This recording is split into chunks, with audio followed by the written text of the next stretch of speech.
राधे राधे दोस्तों, आज हम शिव पुराण का पाठ शुरू करते हैं। शुरू करने से पहले मेरी आप सबसे विनती है कि मेरे चैनल को सब्सक्राइब, लाइक और शेयर करना ना भूलें, ताकि हम आपके लिए अच्छी अच्छी कथाएं और पुराणे ला सकें। ओम नमः शिवाय। चलो आइए शुरू करते हैं। राधे राधे दोस्तों, आपका फिर से स्वागत है मेरे YouTube चैनल राधे श्याम में। आज हम आपको आगे की कथा सुनाते हैं। मैना द्वार पर भगवान शिव का परीक्षण, उनके रूप को देखकर संतोष का अनुभव, अन्य युवतियों द्वारा वर की प्रशंसा, पार्वती का अंबिका पूजन के लिए बाहर निकलना तथा देवताओं और भगवान शिव का उनके सुंदर रूप को देखकर प्रसन्न होना। ब्रह्मा जी कहते हैं, नारद तदंतर भगवान शिव प्रसन्नचित हो अपने गणों, समस्त देवताओं तथा अन्य लोगों के साथ कौतूहल पूर्व गिरिराज हिमान के धाम में गए। हिमाचल की श्रेष्ठ पत्नी मैना भी उन स्त्रियों के साथ घर के भीतर गई और शंभु की आरती उतारने के लिए हाथ में दीपकों से सजी हुई थाली लेकर सभी ऋषि पत्नियों तथा अन्य स्त्रियों के साथ आदरपूर्वक द्वार पर गई। वहां आकर मैना ने संपूर्ण देवताओं से सेवित गिरिराज पति महेश्वर शंकर को, जो द्वार पर उपस्थित थे, बड़े प्यार से देखा। उनकी अंग कांति मनोहर चंपा के समान थी। उनके एक मुख और 3 नेत्र थे। प्रसन्न मुख, रविंद्र मंद मुस्कान की छटा छा रही थी। वे रत्न और सुवर्ण आदि से विभूषित थे। गले में मालती की माला पहने हुए थे, पर सुंदर रत्नमय मुकुट धारण करने से उनका मुखमंडल उज्ज्वल प्रभा से उदासित हो रहा था। कंठ में हार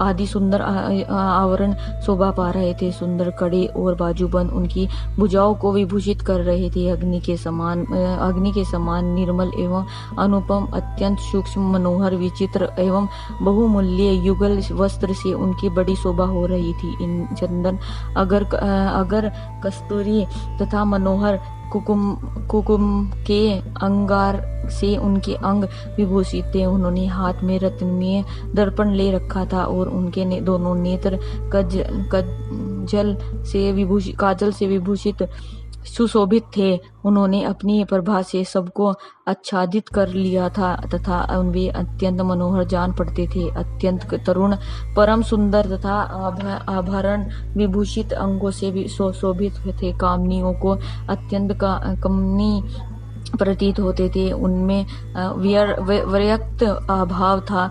उनका मुखारविंद कोटि चंद्रमाओं से भी अधिक आह्लाददायक था। उनके श्री अंगों की छवि कोटि देवों से भी अधिक मनोहरनी थी। वे अपने सभी अंगों से परम सुंदर थे। ऐसे सुंदर रूप वाले उत्कृष्ट देवता भगवान शिव को जामाता के रूप में अपने सामने खड़ा देख मैना की सारी शोक चिंता दूर हो गई। वे परमानंद सिंधु में निमग्न हो गई और अपने भाग्य की, गिरिजा की, गिरिराज हिमवान की और उनके समस्त कुल की भूरी प्रसन्नता करने लगी। उन्होंने अपने आप को कृतार्थ माना है और वे बारंबार हर्ष का अनुभव करने लगी। सती मैना का मुख प्रसन्नता से खिल उठा था। वे अपने दामाद की शोभा का सानंद अवलोकन करती हुई उनकी आरती उतारने लगी। गिरिजा की कही हुई बातों को बारंबार याद करके मैना को बड़ा विस्मय हो रहा था। वे हर्षोफुल्लित मुखरविंद्र युक्त हो मन ही मन यो कहने लगी, पार्वती ने मुझसे कहा, पहले जैसा बताया था उससे भी अधिक सौंदर्य में उन परमेश्वर शिव के अंगों में देख रही हूँ। महेश्वर का मनोहर लावण्य इस समय अवर्णनीय है। ऐसा सोचकर आश्चर्यचकित हुई मैना अपने घर के भीतर गई। वहां आई हुई युवतियों ने भी वर के मनोहर रूप की भूरी प्रशंसा की। वे बोली, गिरिराज नंदिनी शिवा धन्य है। कुछ कन्याएं कहने लगी, दुर्गा तो समस्त साक्षात भगवती है। कुछ दूसरी कन्याएं महारानी मैना से बोली, हमने तो कभी ऐसे वर नहीं देखा है और न कभी ध्यान में ही ऐसा वर का अवलोकन किया है। उन्हें पाकर गिरिजा धन्य हो गई है। भगवान शंकर का वह रूप देखकर समस्त देवता हर्ष से खिल उठे थे। श्रेष्ठ गंधर्व उनका यश गाने लगे और अप्सराएं नृत्य करने लगी। बाजा बजने लगा। लोग मधुर ध्वनि में अनेक प्रकार की कला दिखाते हुए आदर पूर्वक भांति भांति के बाजे बजा रहे थे।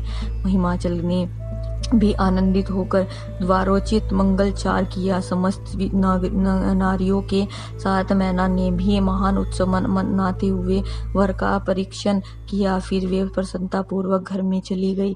इसके बाद भगवान शिव अपने गणों और देवताओं के साथ अपने को दिए गए स्थान जनवासे में चले गए। इसी बीच में गिरजा के अन्य पूरी स्त्रियां दुर्गा को साथ ले कुल देवी की पूजा के लिए बाहर निकली। वहां देवताओं ने उनकी पलकें कभी नहीं गिरती थी। प्रसन्नता पूर्वक पार्वती को देखा। उनकी अंग कांति नील अंजन के समान थी। वे अपने मनोहर अंगों से ही विभूषित थी।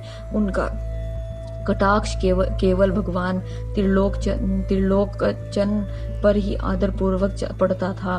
दूसरे किसी पुरुष की ओर उनके नेत्र नहीं जाते थे। उनका प्रसन्न मुख मंदन मुस्कान से सुशोभित था। वे कटाक्ष पूर्ण दृष्टि से देखती थी और बड़ी मनोहरणी जान पड़ती थी। उनके केशों की चोटी बड़ी ही सुंदर थी।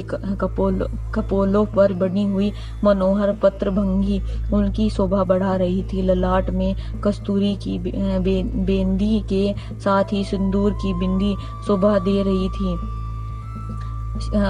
वक्ष स्थल पर श्रेष्ठ रत्नों के सारभूत हार से दिव्य दीप्ति झटक रही थी। रत्नों के बने हुए केयूर वल्य और कंकण से उनकी भुजाएं अलंकृत थी। उत्तम रत्नमय कुंडलों से उनके मनोहर कपोल जगमगा रहे थे। उनकी पंक्ति मणियों तथा रत्नों की प्रभा को छीने लेती थी और मुख की शोभा बढ़ाती थी। मधु से पूरित अधर और ओष्ठ बिंब फल के समान लाल थे। दोनों पैरों के रत्नों की आभा से युक्त महावर शोभा देता था। उन्होंने अपने एक हाथ में रत्न जटिल दर्पण ले रखा था और दूसरा हाथ क्रीड़ा कमल से सुशोभित था। उनके अंगों में चंदन अगर कस्तूरी तथा कुकम्बक अंगराग लगा हुआ था। पैरों में पजेब बज रही थे।